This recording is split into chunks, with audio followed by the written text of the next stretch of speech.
Hi, welcome to another Mental Health Monday. We're in our series about play right now, play. And so you can always find Mental Health Monday archives on the Heidi Gaiman Writes YouTube channel. So head on over there for the archives. You can catch last week's episode, which is an introduction of the definition of play and what it brings to our lives. And that's a really good foundation, I think, to why you might want to add more play into your life.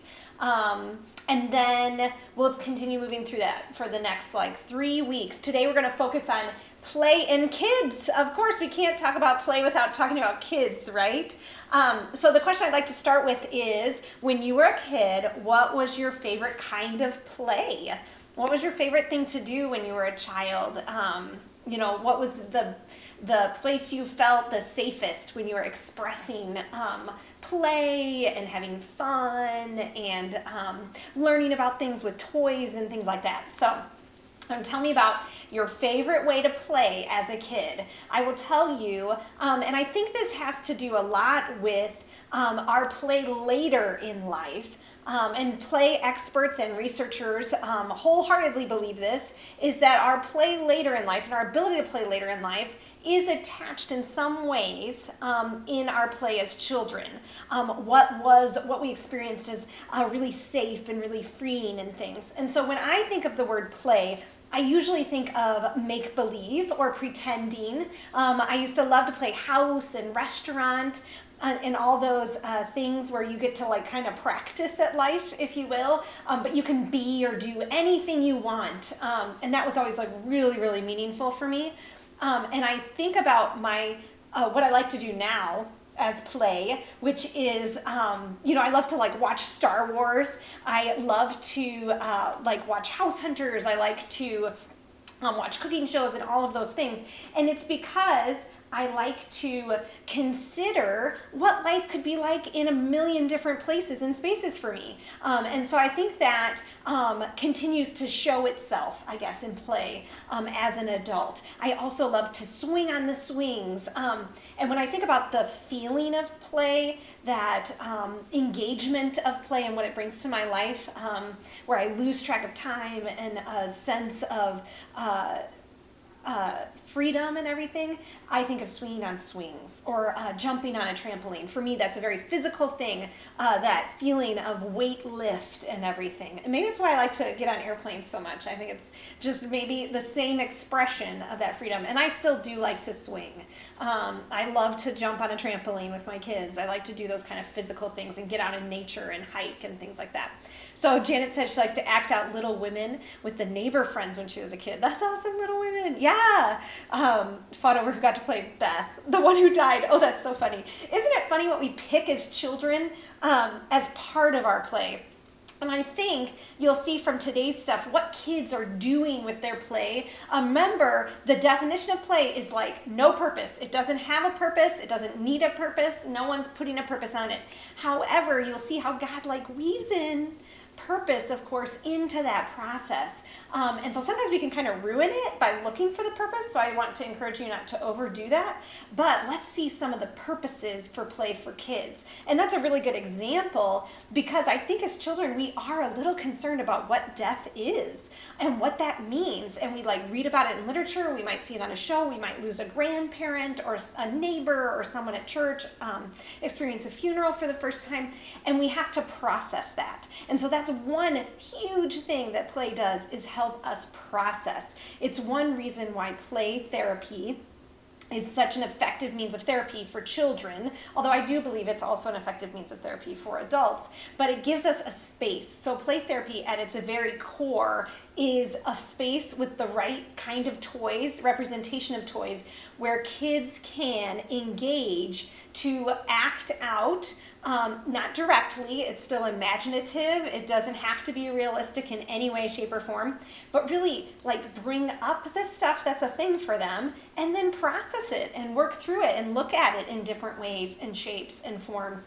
And so that's a really awesome thing about play, is that it helps us as children to process the stuff that's happened to us. It's one reason why when we don't have children playing as much as they need, which that's their primary language, Play is the first language of children, and then what comes out of their mouth, whether it's English, Spanish, Arabic, any language, Japanese, that is their second language. For children, play is always the first. And we can talk about that more, and if you have questions, throw them up in the comments. I'd love to hear them. But we have to let them have that space then, if it's their language, to express themselves. That's another piece of play for kids, is expressing things, processing, and then also expressing, figuring out who they are, what's important to them, what they want to spend time on.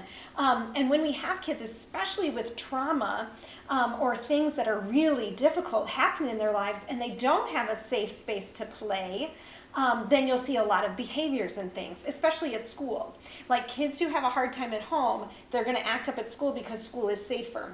Kids who have a hard time at school will act up at home because home is safer. If that makes any sense. And then sometimes there's other places and spaces, like maybe Sunday school is the safest place for them, and then you got kids going crazy there, but that's because it's safe for them. So if we give them more opportunities to play, that is the place they can work stuff out, whether that's outside on a playground, whether that's in a room. I would love it if every school in the country had a room with all of the different kinds of toys that play therapy recommends, for them to come in and have an adult that's there and doesn't need to tell them what they need to do, but lets them have a half hour of free play. Research has shown that half hour of free play makes a huge transforming difference in the way kids process and understand the world around them. And then you'll start to see, although it gets a little messy, there's always the messy middle of kids opening themselves up and sharing things and all that, but then you'll start to see some changes in behaviors and stuff too in classrooms. And in family life and things, because they've had that space to play and to understand, to process, and also express.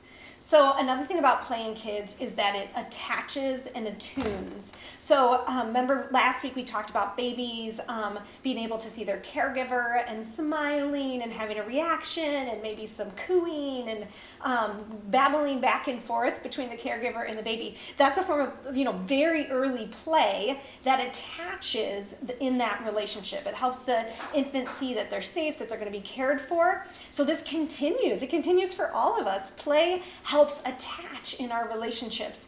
And so not only will our adult play be affected by the way that our play interacted with adults as children, interacted with those people around us, our siblings, our friends, our neighbors, anything like that, cousins, that will attach us in those relationships. And we'll have those, those memories are so powerful for us then, that when you gather then, for Thanksgiving or whatever, we're often like sharing, remember my sister and I played with Barbies, and one year we got these matching Barbies from my aunt, and they had these peach dresses, and we would play with those for hours, and they were our favorite peach dresses, and we will talk about those dresses still. That's an attaching thing. That's it doesn't if those peach dresses didn't exist, it doesn't mean our relationship would be less strong, but you better believe that God's going to use that for us to gather, to share together, and to have that really like mighty and mysterious, if I may use it, sense of attachment between each other. Building snowmen, we built a whole family of snowmen in the backyard one day. That memory, you can see then, when I interact with snow, I'm always thinking about that memory, which means I'm always thinking about my sister in that. See how that's attaching? And then also, if you play with your spouse, if you play with a friend as an adult, how does that attach you? How does that build relationship, if you will? And we know there's a bunch of brain science in this and different ways that neurons are traveling and stuff that make it happen. But wow, good job, Holy Spirit, right? It's really cool the way that He attaches us. So if you just came on, throw up in the comments ways that you like to play as a child, because we're talking about kids in play. Or what do you see your kids doing a lot that they love in play? Where are they? finding some joy in that play, if you will. So we said process is what play does for kids, expression, and then attachment. And something we call attunement, which means our ability to notice what people need, really, and what we need. So it's like being present in the moment, and it's the ability to kind of sense social cues and stuff like that. That attunement is built from very early on, that whole like caregiver, baby idea we've already talked about several times. But attunement tells a child, oh, when I say, excuse me, I'm sorry, when I handed someone the toy and it dropped out of their hands and we didn't make a connection accidentally, then they say, oh, it's all right. And there's, love and forgiveness in this space. Or the opposite, when I do this and someone is angry and sad and frustrated, then I know that's not something that's really going to be well received. Not only is it attunement because we're like learning just basic social cues, it is like that mysterious thing that's going on between people where I'm like connecting with you. And we have a deeper sense of who each other is and what each other needs in the process of playing. So I love that concept, that God doesn't just attach us from the very beginning and very early on, that he's constantly doing that, and that he creates our brains and our hormones and all of that in a way that is a continued process for us. As kids, it's really, really powerful and really impactful because remember, what's their first language? Kids' first language is play. It's very important to them. And so when we give them that space, I have an entire podcast about creating ministry spaces for kids. And one thing I say in that, and I'll put a link in the show notes, is that kids spell grace, P-L-A-Y.